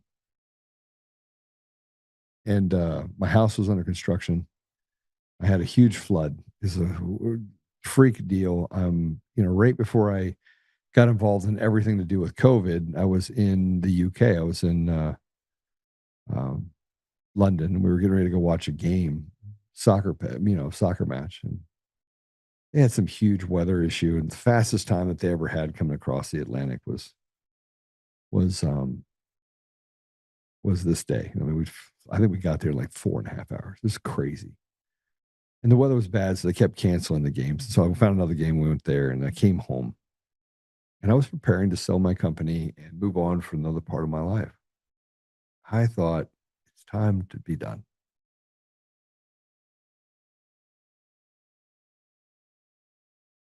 And then 2020 happened. And it questioned every norm that I've had. It questioned every norm. It changed every one of you. You found out things about yourself and about people around you. It divided us in ways that I don't think we've ever been able to appreciate. And yeah, in large part, 2016 did that when President Trump was elected the first time, which is why I say there's a large part of me believes that they did it on purpose.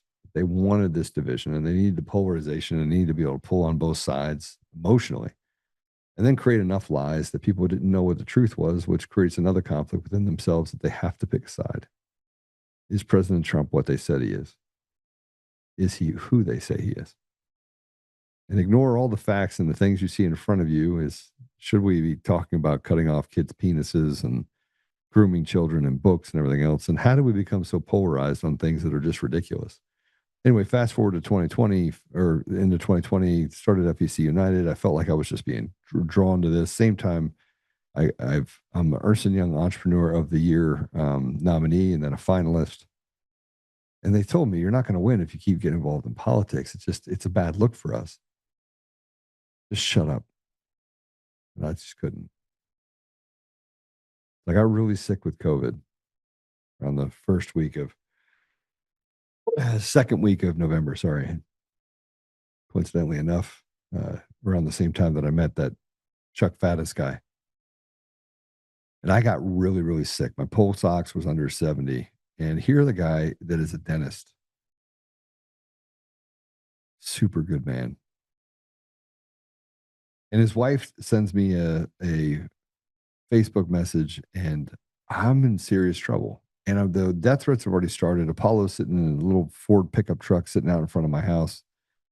He's protecting it. There's another guy that's there that's security for my family. I can't get out of bed at all. Like, there's no getting out of bed. The house is completely in shambles. It's literally vanilla box. There's nothing. The drywall was barely in the house. I mean, literally everything was taken out. And Kim asked the question. She's like, "Hey, do you need anything?" And I was like, "I can't get over this COVID." I mean, I'm talking not get out of bed. And I just checked messages. I couldn't go to the hospital because I thought they were going to kill me. So she goes, "Well, my husband's a doctor. He's an oral surgeon. I'm going to have him call you. We'll just get this set up." I couldn't stop coughing. I'm going downhill. And Dave shows up, gives me an IV, gives me steroids, ivermectin, hydroxychloroquine, put his medical license on the line for thousands of people in Colorado, thousands. And he hangs an IV bag from because I couldn't, there's no part of me that was even functioning. Slide downhill would be an understatement. If I went to the hospital, I would have been the first candidate that they put on a ventilator.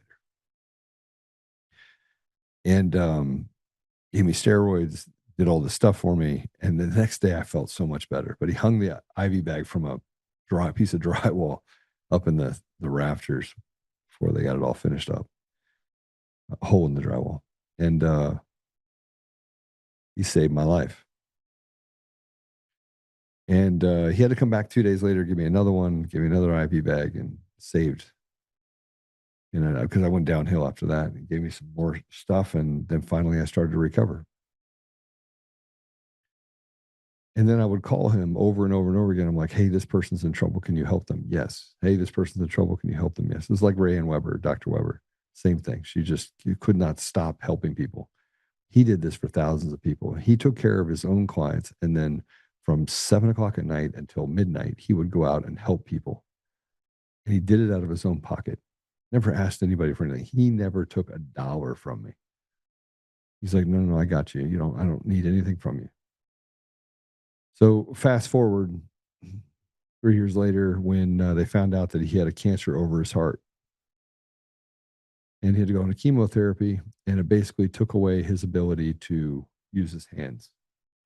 He had neuropathy in his hands, so basically it's painful in the hands and feet. It always feel like they're numb, so he no longer could be a surgeon. It's kind of bad karma, right? So you have the stuff that happens. He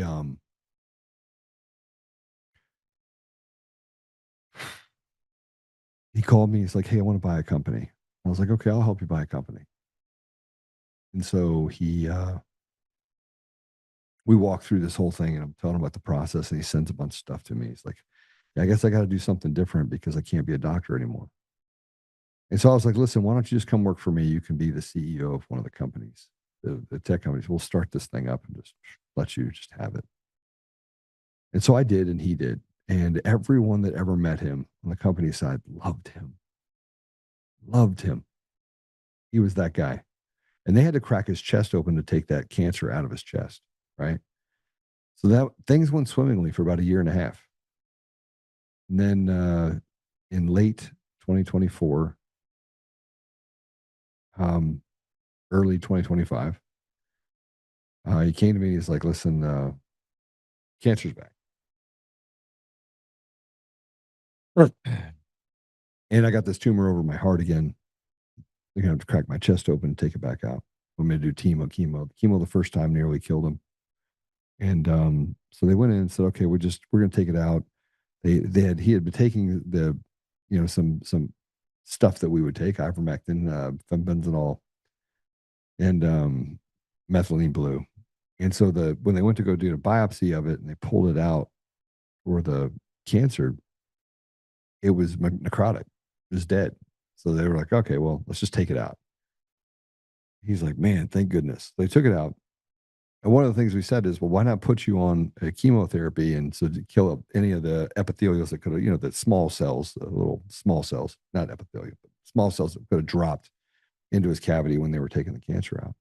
And he had to, and I'm telling you a little bit too much about this because it just shows you every day I would talk to him, and every day he'd like, just what Jared said. How are you doing? He'll send you stuff like, hey, how's it going? Just crack jokes with you. He's a man that has an immense amount of faith in God. He constantly is telling me, Joe, you gotta take a different path for this.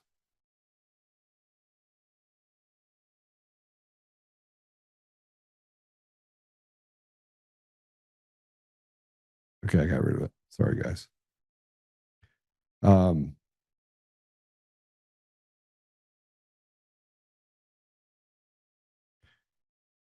So they didn't put him on the chemo. And then the cancer came back inside of his lungs. And this time it was an aggressive cancer that basically just plays hide the weenie. And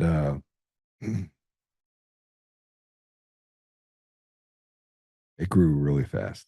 So they put him on chemotherapy. And that after they cut it out, so he lost his left diaphragm for his lungs. I have a hard time talking about this deal, and I know that we talk about politics and everything else. I'm slowing it down because you have all faced some of this. We have Cherry, Mr. Cherry, who built that cross for me that I have in my office.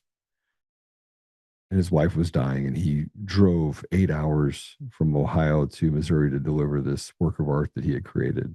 It was this wooden cross. And then he drove 8 hours back, and his wife died a couple months later. So we forget about the relationships that we get in the middle of all this. And so cancer, after being on chemo for 4 weeks, of his body bloating by 60, grew, doubled in size. And the immunotherapy says he has a 1 in 100 chance of, like, if it's scale of 0 to 100, he has a 1 for immunotherapies working. That's like CAR T cells, any of that stuff. And this is an aggressive cancer that, frankly, they haven't been able to study it very much because, frankly, nobody lives long enough for them to do it. So he gets told he has very little time. And then I'm like, let's go to Mexico. And I'm doing all this research for him. And then I'm trying to, he still is, we're still paying him. And he has 3 young kids. He's a beautiful wife. He's 47 years old, almost 48.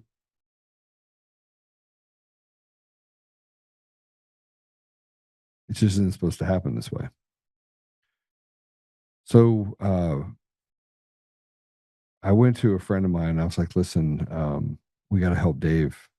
And so my daughter's like, oh, let's put up a Give, Send, Go.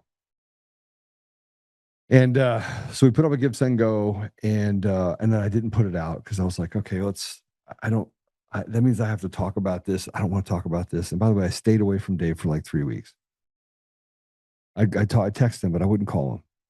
And so I finally had to tell him that I don't want to talk to you, because same reason I don't want to talk to Tina, or not talk to her, but I don't want to see her, because I know what it does to me when I see someone else that's in that much pain. So we finally built this Give, Send, Go.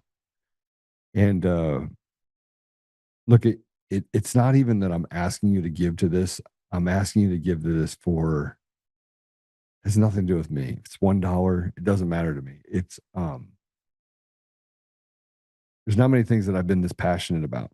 And the surgery that the thing that he's going to do in Mexico, he'll be away from his family for 3 weeks, is about $50,000. And then the second one, if this does work, will be another $50,000. And he'll have to do this probably 2 or 3 times. And we're not really, we're under no, thing that says that this is going to work, and it's just going to give him more time.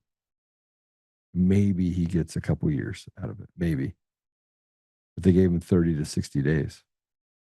So we're doing whatever we can to get him there. And so whatever you can do to help Dave, I would ask you to do. I don't have any, he's a guy that literally would put it all on the line for every one of us. And he has. So, if you can give, great. I think we put it up there. It's givesendgo.com/Dave Bear, DAVEBAER. So bear differently, like bears in the, I think it's French. I don't know. Anyway, I think about all the good times. You'll be able to see some of his family, his children and his wife in the pictures. His sister-in-law. He was a crazy guy, man. He's just one of those terrific people. And I'd say the same thing about people that are in this comments too, like Gammy Sparkles, amazing woman, has done amazing things, continues to do amazing things, but he's quite the fantastic human being. So if you can give, it's great. Givesendgo.com/Dave Bear, DAVEBAER. Okay. Now that I did that. Yes, in the comments. Yeah, I slowed it down because frankly, it's tough for me to talk about it without getting upset. So yeah, good dude. Okay. Last thing I want to talk to you about before I get off this podcast.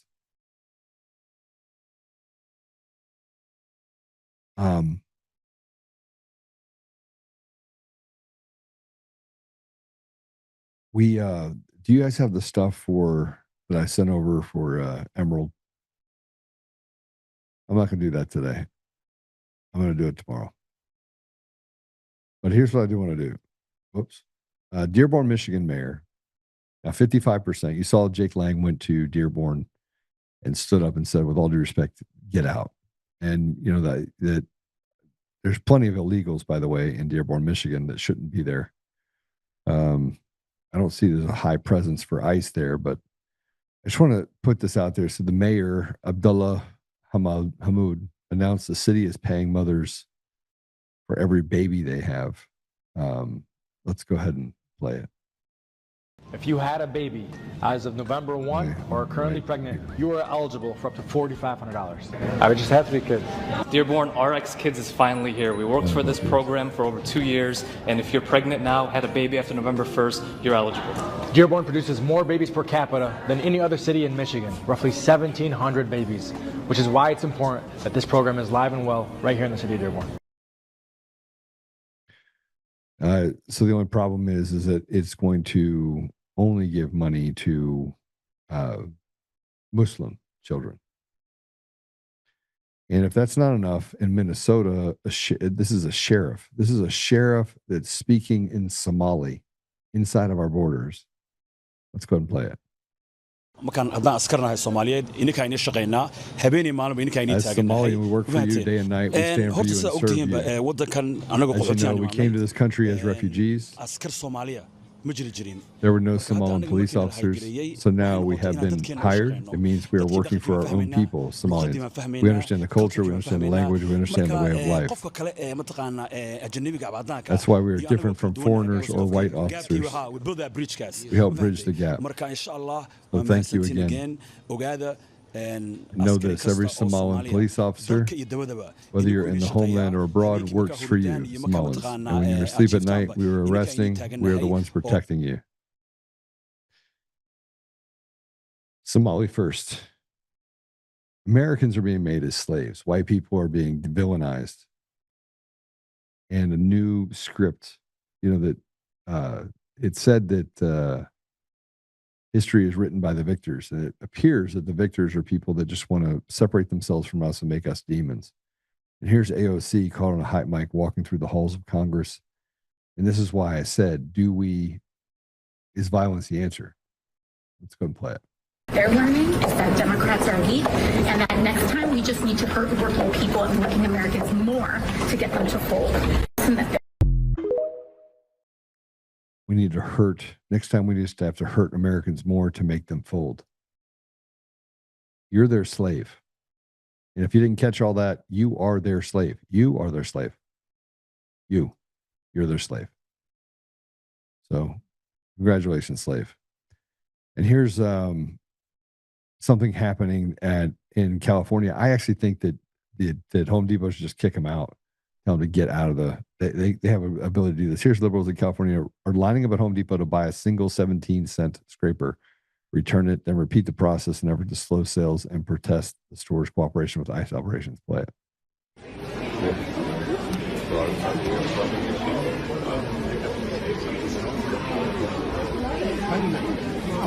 Richard's drummer. That's what actually was out of position. Can everybody's attention, please? If you're purchasing something, I've been volunteering with. we can come to this side.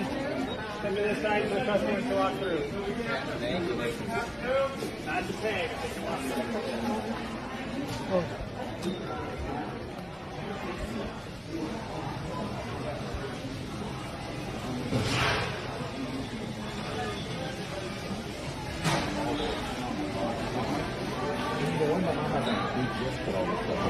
But they still have like a good amount of labor.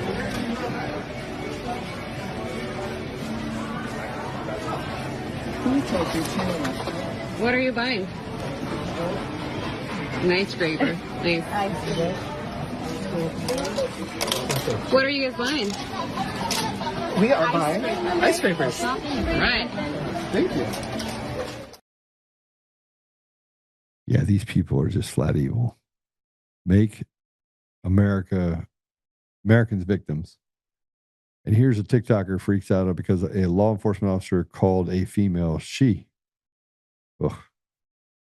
How dare you? Hey TikTok, can you guys help me spam call the Mon County Probation Office in Monongalia County, West Virginia for being transphobic as I usually don't make videos like this, but I have no other avenue to address this situation and I'm so pissed off about it. Like, I have to do something, so here we go. I took one of my clients today to the probation office and he is a trans mask individual and he went back to do his drug test. And when he was back there, the front desk lady came out and said, she'll be right out. And I politely said, you know, he goes by he, him pronouns. And she looks at me and she says, she has a vagina, so she's a girl. And I was just like stunned. Like, I cannot believe that people are still saying this shit, like, on the job. And then they wonder why queer people and trans people are not showing up for probation, not showing up for day report, not showing up for drug court, because they're misgendered and met with violent transphobia every step of the way. Long story short, my incredibly vulnerable black trans mask client was put in jail today, and the woman who said this about / to him wouldn't even tell me her name. Would not even tell me her name. And the other people that were there at the office backed her up. Okay, so let me get this straight. Just for all the normal people that don't want to cater to the ridiculous, I just want to put this out there for you so you can understand what we're talking about here. This, whatever you want to call it, freak that was just on here once was there, and the woman who was in law enforcement was this person, by the way, who was obviously a woman, was there because she committed a crime. So she committed a crime and she went in to go get her probation and basically her drug test, failed the drug test, was put back in jail. And now this person wants you to call up and get pissed off at this woman for doing her job, for calling a woman. But this person says that it's violent. It's violence to call them what they are. And that if you're not committing violence, you have to tell them that you have to affirm to them that they are a man, even though they don't have a penis and they're have the wrong chromosomes. I just want you to understand just how confused I am right now that we're even having this conversation and how that is even something that we have to debate, because that's ridiculous. That's the same concept as having men and women sports. It's the same concept of, I don't even know what to say. Like, I have no idea what to say because it literally is absurd. But she's right. She's right. I can't believe this is still happening in this time, in this day and age, when we have all of this science that can really just tell you very clearly that you're deranged and that you have mental illness. And it's not violent to tell you that you're a woman if you're a woman. If you have a vagina, you're a woman. I'm sorry, that's the way it is. And if you have a vagina and you have a penis, then you're special, I guess. I don't know. Never seen one of those yet. So there are exceptions to the rule, but that's not what this person is, right? And if you cut off your penis, you're not a woman. You're a eunuch. There's a name for it. Okay. I don't have anything more to tell you other than the fact that it's time to get Tina Peters out of jail. And frankly, I actually think that these people think that we're weak. They think you're weak. And every time I see a video of some radical just getting in somebody's face and saying there's nothing you can do about it, and they start screaming, or taking that bullhorn and putting it in somebody's ear, I think to myself, I'm going to take that bullhorn and I'm going to make them eat it. I want to make them eat it. And you talk about the Daniel Penny in New York, who stood up and choked that guy out on the train because he was trying to be violent towards others. that was a chilling effect that has allowed for that radical person to stab that young lady to death from Ukraine. It was a calling card that allowed the 49 times, I think it was 49 times he was arrested, to light her on fire and say, you know, yeah, burn, bitch. That's what he said. And that should be acceptable. And somewhere along the line, these judges shouldn't be held accountable, or the ones that let Comey and Letitia James out and said, okay, we're going to throw out this case because it was an illegitimate appointment. We're in a really bad time. And frankly, men, I'm going to talk to you right now really quickly. If you want there to be another world, like another world outside of where we're at right now, you better stand up and you better find your fraternity. And if you don't have one, you should make one. And when the police come and say, I'm going to arrest Johnny, and Johnny picks up the phone and calls 40 of you should show up and say, yeah, you're not taking Johnny. And when they show up with 40 people, then you show up with 200 people. The American people have been held hostage by really bad people. And both sides of the aisle are in on it. They think you're stupid. They say, oh, we're here to serve the American people. No, they're here to steal from the American people. And you are their slaves. So we got to do something about it. And frankly, I think violence is probably the only solution at this point, because right now they lie with such authority and ignore the stuff of stealing elections. And we already have enough information. There should already be military tribunals. There already should be Tina Peters should be out of prison right now. She should not have to serve another day there. And you know what it's going to take? I think it's going to take somebody doing something very drastic, a group of people doing something drastic to let them know that they don't have any peace. So maybe we do that. Maybe we have 50,000 people that show up to Tina Peters' benefit, that stand out and shake the walls around Polis and this corrupt piece of trash, Phil Weiser. Maybe that's the answer. So I don't know, but let's pray itself out. Let me look at some of the comments real quick. I have zero time for this nonsense. Me too. She or man is it? Susan K. Spencer. I don't have any idea what she is. He is. Whatever. I misgendered her. Oh, Susan Rice, good to see you. She looks like a libtard. She is. Yeah.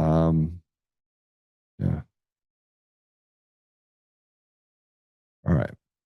Father God, thank you for having us today. Thank you for the time that Jared was supposed to spend, that was able to spend with us. Thank you, Father, for the blessings you put in our lives. And we're about to head into Thanksgiving. I just keep thinking about Dave. I keep thinking about Tina. I keep thinking about all the people that are suffering and sacrificing right now. Father, I just ask you to give us the strength to stand up. And frankly, to find pastors that are willing to speak about truth and to stand up and do what is necessary in order to protect our future generations. This idea that we can hide and cower and use excuses to do those things while we watch our children and people in our community become victims of a system that is designed to punish and to do evil. I feel like we're there, Father. I feel like we're at a place right now where it's time to just rip the Band-Aid off and to be your servants. Do the things that are necessary in order to hold these evil people accountable. And I don't even know if that's the answer, but I lay it before you. And I get tired of seeing all these really bad, evil people. And I know you called Charlie home, Father, but man, it feels just awful. There was no consequences and no accountability. And I'm not asking for vengeance, because that certainly is yours. But I look at it differently and say, how is it that we let this stand? We let these people still have a seat at the table. They can speak about the ridiculous and push these ridiculous, just moronic things onto our society as if it's normal, as if it's real, when we know it's not. Father, help us to be patient with each other and to set aside petty differences while recognizing that we have a battle to be won. And help us that we may stand up with absolute conviction against those people that would do harm to our brothers and sisters in our community, our country, and our world. I'll ask you to please bless Dave as he goes down to Mexico, and bless President Trump, Father, that he may get to a place where he can stand tall and do the right thing, rip the Band-Aid off, and help us get to a place where we can heal as a nation and as a world by eliminating or pushing out all of these evildoers that have literally captured our society. I ask these things, Father, in Jesus' name. Amen. All right, I'll see you guys later. I got the hat at the Trump Hotel. I don't know, like a year ago or so. I got a bunch of them. We should rip Tina out of prison. Yes, we should. I agree with that. All right. God bless you all. We'll see you guys soon. Have a great day, and I'll see you tomorrow.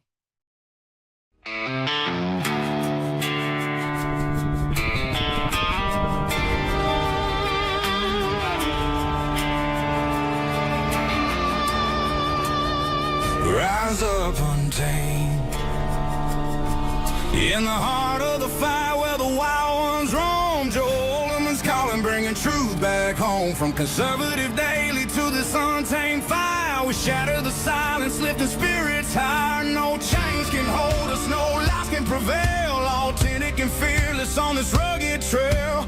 Patriots gather under stars and stripes. Untamed nation, igniting the night.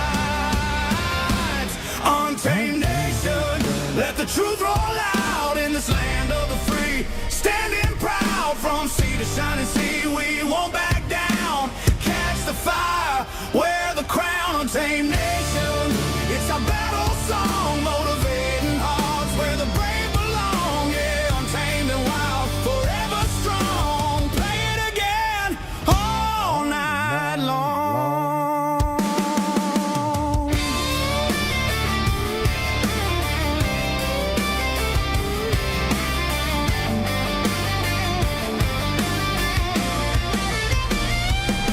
Break the mold, chase the real, no more games, time to heal. Joe's voice leads the untamed crew. Truth matters through and through. Untamed nation, let the truth roll out in this land of the free. Standing proud from sea to shining sea.